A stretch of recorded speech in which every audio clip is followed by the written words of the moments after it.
אם יש לנו לפעמים הרגשה שבתחומים מסוימים, לימוד, אהבת חברים, אנחנו נמצאים בחלק שאולי כולו רובו טוב. איך בכל זאת לדעת איפה הלב שלנו ואיך אנחנו באמת צריכים להתייחס לפריצות האלה ושלא ניפול? כאשר אדם מרגיש שרובו טוב,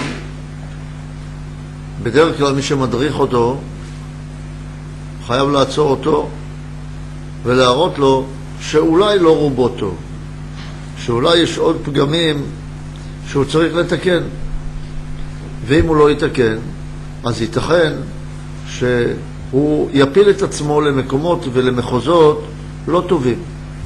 לכן צריכים לעצור. המדריך לא רק צריך לתת את האפשרות לבן אדם לעשות כל מה שהוא רוצה, אפילו לטוב, וצריך לעשות לו גבולות ולומר לו תירגע. אל תגיד שאתה כל כך אוהב בצורה אינסופית כשאתה יודע שאתה לא כזה. ואז דווקא צריך להראות לו את צד השלילה כדי שיצור מסגרות. צריך מסגרות. נאמר שהיית בא היום והיית אומר, אני את כל כולי, את כל רכושי נותן לכלל. אני אומר לך, רגע, אל תיתן כל רכושך. לאדם קל לתת תרומה גדולה בבת אחת, כמו שקל לו להתאבד בבת אחת. זה קשה מפה וקשה מפה. קל בבת אחת לעשות את הכל, באופן יחסי.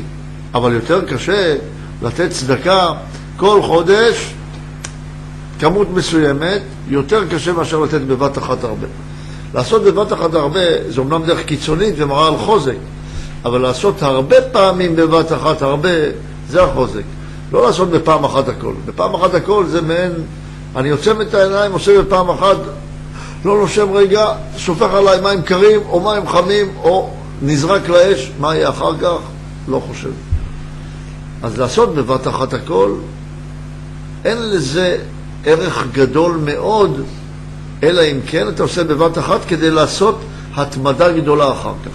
זה אפשרי בבת אחת כמו ביציאת מצרים. אבל לצאת בבת אחת ביציאת מצרים ואחר כך לחזור, זה כמו פצצה שמתפוצצת ואתה לא יודע מה יהיה איתה. גם לטוב וגם לרע. לכן צריך להיזהר מזה. אז התשובה, צריך לעצור את האדם.